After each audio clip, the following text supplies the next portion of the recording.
Hello, my beautiful diamonds. It's time for story time. It's been a minute since we've had our story time. Dear Miss Truelove, I'm a 38-year-old married woman. I feel like I'm stuck in a roommate type situation instead of a loved, filled marriage. My husband thinks it's acceptable to cheat and constantly talk and flirt with other women. I'm just frankly over it. I'm over being unhappy, but I'm too afraid for change. And I don't know what to expect. What is your advice? Any advice, she says. And the advice I said is time for some tough love. He cheats because you enable it. You allow him to cheat, disrespect you, and yet you continue to be with him. You want the situation to change, then you need to make some changes by leaving or having him leave. Why would he leave you, or why would he change when he has you? You at home, you're packing his lunch, because I was looking at more previous information on the letter that she sent. She's packing his lunch.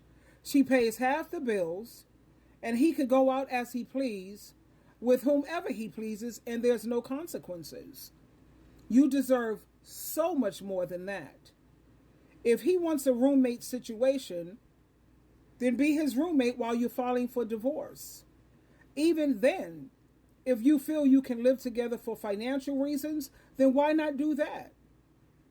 I know someone on the bus I met not too long ago, maybe like 2 weeks or 3 weeks ago, and she was explaining that's the setup that she has with her ex.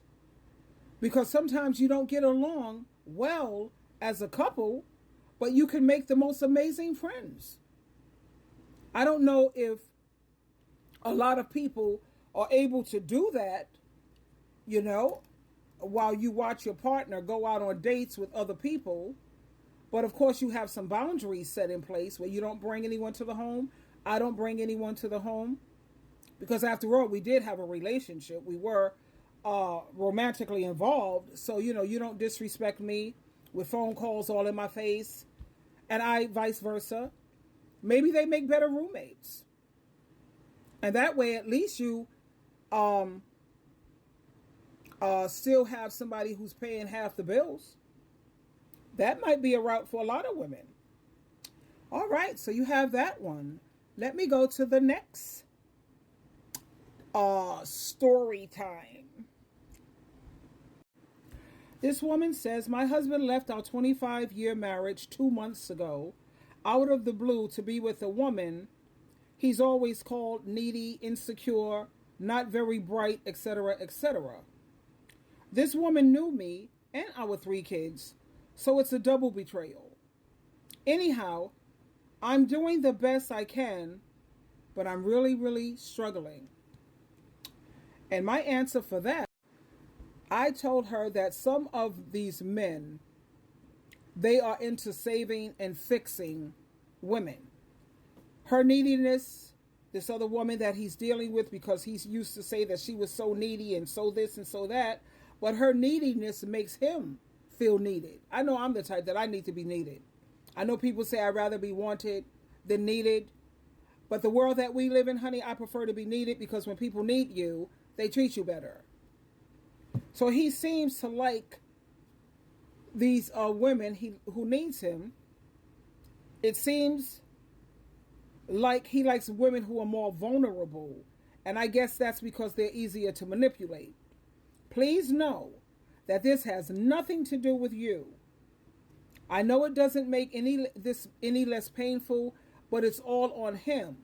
I'm not saying that any of us are perfect, but adults, they talk about things. They don't just pick up and leave. Now, and I know the first year of you trying to get through this is going to be really hard. But please, this is the time for you to lean on your family and your friends for support. And if you don't have that, then please find yourself a fellowship or a community church that have women groups and other activities to help keep your mind off of things. I always recommend for women to find themselves a community church or a fellowship church, because they have women groups, they have men groups, they have groups for teenagers, they have game night, they have movie night, they have things that they do for the community.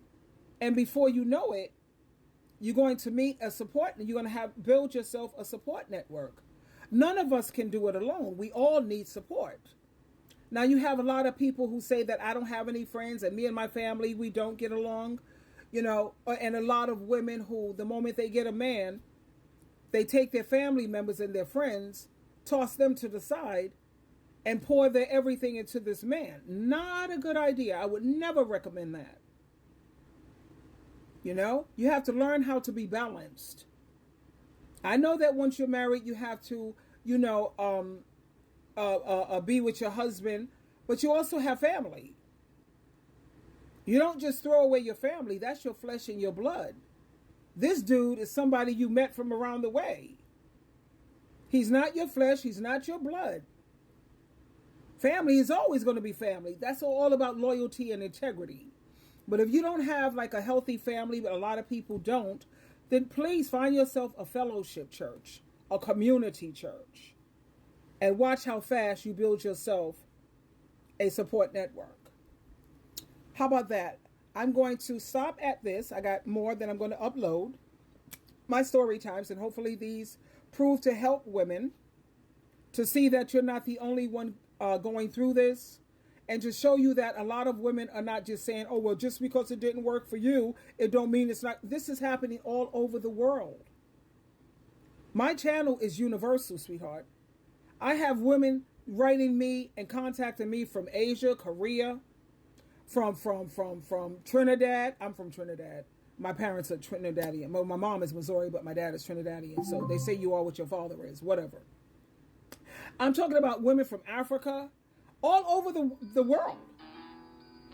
So don't think that it's just you. No. Anyway, my darlings, I hope this proved to be very helpful for you. And don't forget that I have a whole playlist of nothing but story times. So anytime you start to think not so wisely, you could always just go to the playlist and listen to one story time after another, one after another. I hope this proved to be helpful for you. Twinkle, twinkle, twinkle.